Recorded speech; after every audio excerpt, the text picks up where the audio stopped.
Tous les ans, nous venons au secours de centaines de personnes qui se sont fait piéger par la mer. Ça pourrait vous arriver. Ça pourrait vous arriver parce que ça arrive à des vacanciers qui ont l'habitude de nager, ça arrive à des plaisanciers aguerris ou même des pêcheurs. Pourtant, ils avaient bien senti ce jour-là que le vent était un peu fort, que la houle était un peu plus formée que d'habitude. Le problème, c'est que ce jour-là, ce n'était pas juste un peu plus fort. Il y a des jours où si vous y allez quand même, le courant va vous aspirer, le vent va déchirer vos voiles et vous allez vous retrouver avec un blessé à bord. Voici ce que nous déployons pour vous sauver quand la mer vous a piégé. Bonjour, ici le sémaphore de Barfleur. J'ai vu une fusée orange qui a été tirée dans mon plein est. Vous avez vu une fusée orange, c'est correct.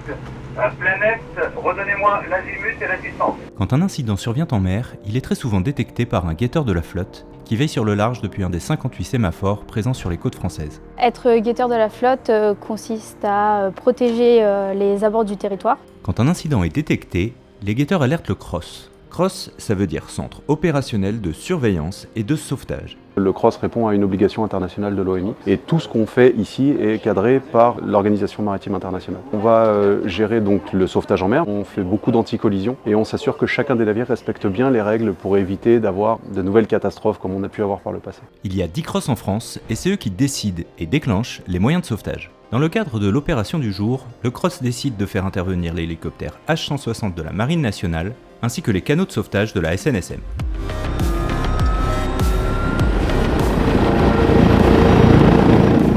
Ici, on est sur l'aéroport de Cherbourg au détachement 32F. On est 6 marins d'alerte 24 heures sur 24, 7 jours sur 7. La mission principale de la 32F est le sauvetage en mer. De son côté, c'est la SNSM qui s'occupe d'intervenir par la mer. La particularité de cette organisation, c'est que ces 9000 sauveteurs sont bénévoles. Tous les ans, ils viennent au secours de 14 000 personnes gratuitement. Par les airs ou par la mer, toutes ces ressources énormes vont devoir se coordonner pour effectuer leur mission, comme par exemple quand une croisière à la voile tourne au cauchemar. Il y a un navire qui fait naufrage, il y a des gens qui montent dans un canot de survie qui partent à la dérive, donc il faut les retrouver. Une fois qu'on a retrouvé le canot de survie, souvent on dit il manque 2 personnes qui sont parties à la mer, ils n'ont pas réussi à monter dans le canot, donc il faut les rechercher. Donc nous, on a décollé sur ordre du CROSS. L'équipage est constitué du commandant de l'aéronef, du pilote, d'un treuilliste et d'un plongeur. Si la mission le nécessite, on peut récupérer des médecins pour effectuer des évacuations médicalisées. Alors le H-160 est un hélico des plus modernes qui soit en service dans la marine. Donc c'est un hélico qui pèse 6 tonnes, qui peut voler 3 heures. On vole à une vitesse de 300 km/h, ce qui nous permet de couvrir toute la zone entre le Mont-Saint-Michel et le Havre. Il peut être adapté au secours en mer, donc cet hélicoptère est équipé d'un treuil de sauvetage et d'un système électro-optique qui nous permet de voir de jour comme de nuit à de très grandes distances. On peut très bien partir dans des conditions où il y a 60 nœuds de vent, une très forte houle. On peut aller très loin en termes de conditions météorologiques.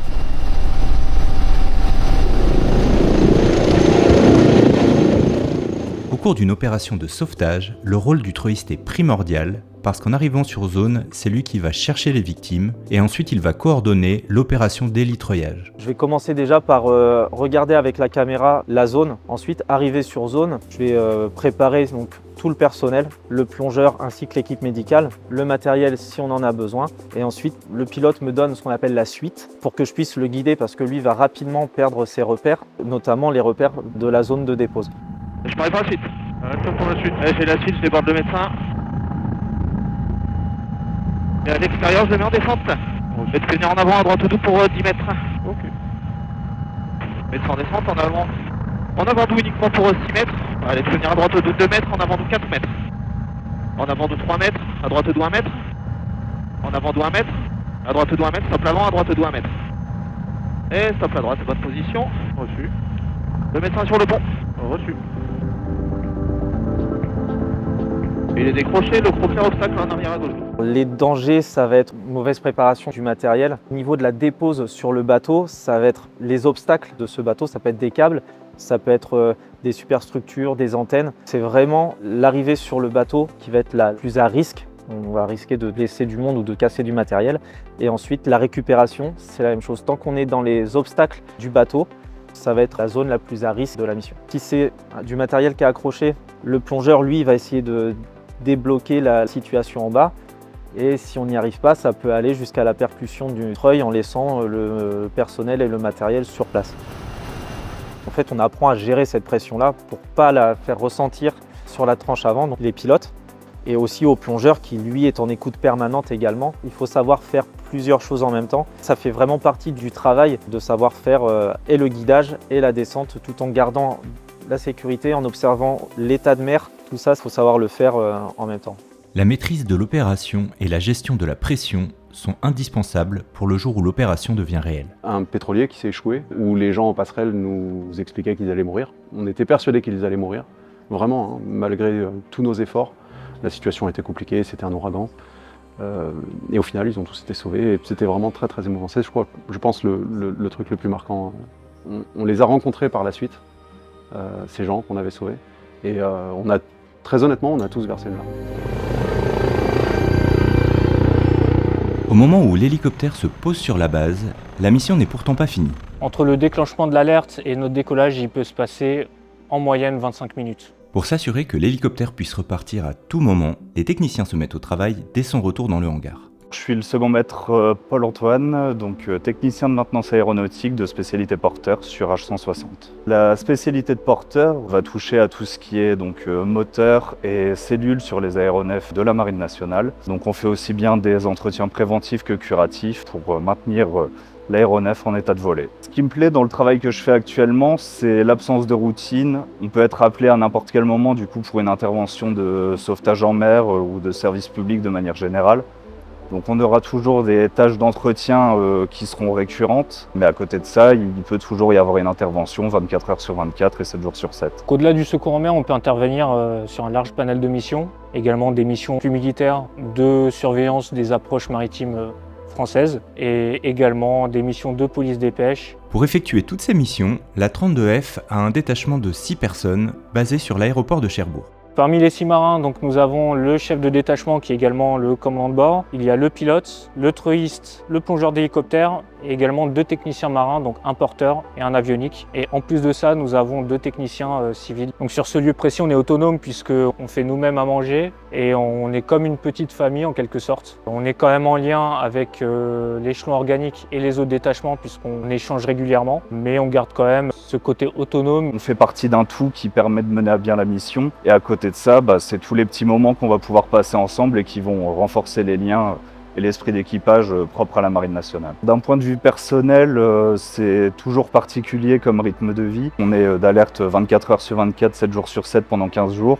À côté de ça, je suis célibataire géographique, donc j'avais l'habitude un peu de cet éloignement. Et ça me permet, pendant les périodes de récupération, de passer vraiment plus de temps à la maison que si j'étais en mer ou autre. Et si vous vous dites que ce n'est pas pour vous, parce que vous n'avez pas grandi au bord de la mer, ou que vos parents ne sont pas militaires, que vous en rêvez mais que vous avez déjà commencé votre carrière, oubliez ces préjugés parce que nos marins viennent de partout et ont parfois eu des métiers qui n'avaient rien à voir. Avant d'intégrer la Marine nationale, j'ai travaillé un peu dans la banque, un petit peu dans l'immobilier aussi. Depuis assez longtemps, je suis passionné par l'aéronautique. Donc je suis pas issu d'un milieu de marin, j'ai pas de militaire dans ma famille. Je suis originaire de Paris dans le 19e. La passion aéro, j'ai depuis tout petit. C'est ce qui m'a poussé dans cette voie. Pour devenir pilote dans la Marine nationale, c'est sélectif, on passe toute une batterie de tests. On a également une sélection en vol qui dure 6 mois. C'est exigeant, ça demande du travail et de la motivation, mais on peut tous y arriver. Et même si tout le monde n'y arrive pas, la Marine nationale et l'aéronautique navale offrent pas mal d'autres opportunités où on peut tout aussi bien s'éclater. J'avais toujours ce rêve donc, de devenir pilote. En allant au CIRFA, j'ai fait plusieurs vœux. Mon premier vœu était pilote. Ça ne s'est pas fait, et du coup j'ai été réorienté vers la spécialité de porteur, mais qui était un poste qui m'intéressait et qui me motivait. Alors qu'est-ce que je dirais à un jeune qui hésite à rentrer dans la Marine nationale ? Qu'il discute avec nous, qu'on échange, qu'on réponde à ses questions, à ses interrogations. Et donc comment il peut discuter avec des marins ? Tout d'abord dans les CIRFA, qui sont ouverts à tous. Donc si j'avais l'occasion de retourner dans mon lycée à Paris, je dirais aux jeunes, essayez, faites une préparation militaire, testez un peu le milieu, et vous verrez si ça vous plaît ou pas. Je pense que la mission de service public, c'est une mission qui me correspond bien. Pouvoir assister des personnes en danger et pouvoir potentiellement sauver des vies, je pense que c'est une belle mission.